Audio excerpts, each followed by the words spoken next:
We are already into the 7th year of No Man's Sky's life cycle, and Hello Games continues to deliver endless free content for this once controversial title, and the No Man's Sky update for Echoes is a doozy. In this video review of No Man's Sky Echoes, I talk about all the good things, the not so good things, and then by the end, I deliver my opinion on its impact of the overall year for No Man's Sky and going forward. If this video review was useful to you, I would love a like and would love to have you here for the future content here in the LZ. Comment below what you thought of the No Man's Sky Echoes update if you played it. So now we talk about what's great about the Echoes update. The first major aspect of this update revolves around space battles, rather the outlaw dreadnoughts that only show up in specific systems. Larger space battles have been something that we've been begging for quite a while, and it does show up in absolute style. The scope of these battles are actually really great. There's a complexity and depth to them that I didn't really anticipate when I went into this update. This might only be me, but I kind of got Star Fox vibes a little bit from this kind of interaction. For those who haven't played the update yet, when you warp into a system where a outlaw dreadnought is harassing yet another freighter, the level of dynamic that's been added to these space battles is actually pretty nuts. All these ships have giant shields. You can disable certain aspects of the outlaw freighter, taking out its engines so that it can't flee, taking down its shields so you can do more damage, and then, of course, the spectacle that comes with these space battles. Giant lasers flying across the screen, tinier ships that can launch torpedoes at the victim freighter across from space that you can chase down and destroy individually. There's an interesting tactic here that I'm kind of floored by, actually. There's a tug of war, and not necessarily a win-loss factor with losing or winning these space battles, but so much how much you get from these space battles or how much you don't get from them, depending on who survives, who escaped, etc., etc. If I'm being honest here, I think it is the better aspect of the Echoes update. Next, with a lot of these larger updates comes some more lore and depth to story with No Man's Sky. The new story mission called They Who Returned was added with Echoes, and, well, it's actually not bad. Once the story is triggered, well, there's kind of a nice guidance, revealing this sort of secretive hidden race of robots that you really have certain equipment or need certain equipment to spot them. They can give you procedurally generated missions that can vary in instant gratification versus maybe a little bit of extra work depending on what needs to be done and what the reward is. And while it ends kind of unceremoniously out of nowhere, it was actually a pretty fun sink of my time, which I definitely enjoyed. But as with any larger update for No Man's Sky comes a lot of interesting quality of life improvements.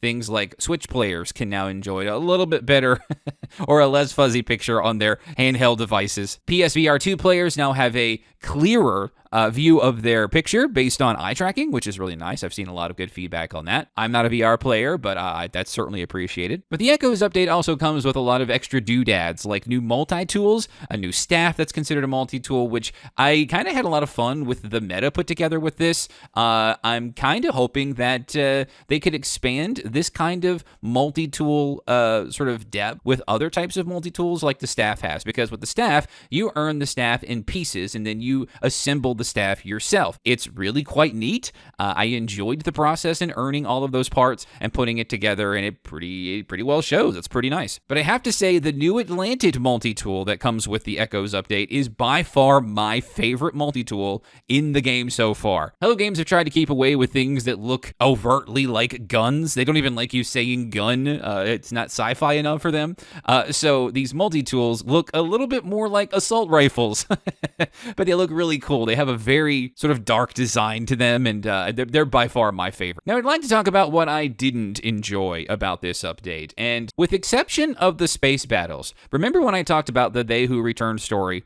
Remember the new multi-tools? Remember some of the extra changes that came with the Echoes update? What I really hate about the Echoes update is most of that content is buried unknowingly and confusingly behind hours and hours worth of prerequisite gameplay. As a matter of fact, you would have had to have completed 3 separate missions before this They Who Returned storyline will actually automatically pop up for you. Now, you're probably thinking, why is this bad necessarily? Well, first off, it's confusing because the game doesn't give you any hint or barely any hint of any of these aspects. It doesn't tell you what needs to be completed. We had, as a community, to find out ourselves, and a lot of the discussion that I saw in the No Man's Sky community was around, well, what triggers this mission? It doesn't trigger. I've warped to several systems and it isn't happening automatically. The reason why that discourse was happening was because most updates that contain new story content kind of just do that for you, right? As soon as you load up the new update, most of the time, the new story lore will just sort of introduce itself to you. That's generally the case, but with the Echoes update and the They Who Returned storyline, that is not true. It created a lot of confusion, and it's honestly and unfortunately not great for new players. It's a bit of an arbitrary thing that kind of falls outside of what Hello Games generally does most of the time with new lore. It was confusing for the existing community. It's got to be confusing for new players who want to come in and experience these new robots, this new quest, the new couple of multi-tools that they added with this update, only for them to be confused, especially if they're starting a brand new game, not knowing that they have to essentially dig it out of hours and hours of gameplay. Even on my own PS5 save, which a lot of this footage is containing, I had to move to my PS5 version because I was more further along in those other required prerequisite missions. I only had a little bit left to do of the Trace of Metal mission, so I just captured all of it from PS5 instead. And hours might be hyperbole, but for a new player, they might seek extra guidance or guides or things like that to help them get through that, or it might put them off entirely. These updates are free, and Hello Games hasn't charged a penny for No Man's Sky outside of the asking price for 7 years now. A lot of these players are looking to come in hoping to have a little bit of extra instant gratification on some of these features,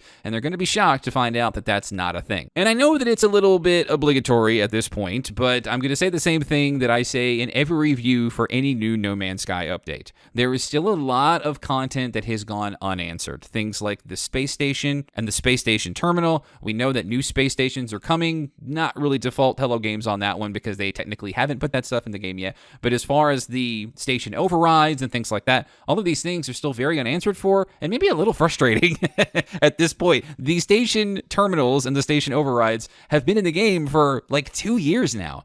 That's a long time for those features and those things to not have been fleshed out already. If you were a person who were watching this review right now going, what has changed about No Man's Sky over the last 7 years, and your primary complaint about No Man's Sky was that it was a very wide ocean of water that is knee-deep, not much of that has changed. I can promise you that No Man's Sky is much more fun than it was on launch. But there will be a time, especially if this is not generally your type of game, that you're going to play it for a little while, and then you're going to get distracted by something else, and then No Man's Sky will not hold your attention for super long. It's definitely something that I suffer with personally. I love coming back to No Man's Sky. It's usually always on an update. But I'm not seeing something with the Echoes update that is going to continue to hold my attention for longer past, especially on the eve of Starfield. No Man's Sky, for better or worse, is a damn good game. It's just not a damn good game for everyone. And honestly, I think Hello Games is perfectly okay with that. My friends, I hope this review of the No Man's Sky Echoes update was useful to you, and if so, pop a like on the video and drop a comment down below, and I will see you in future videos.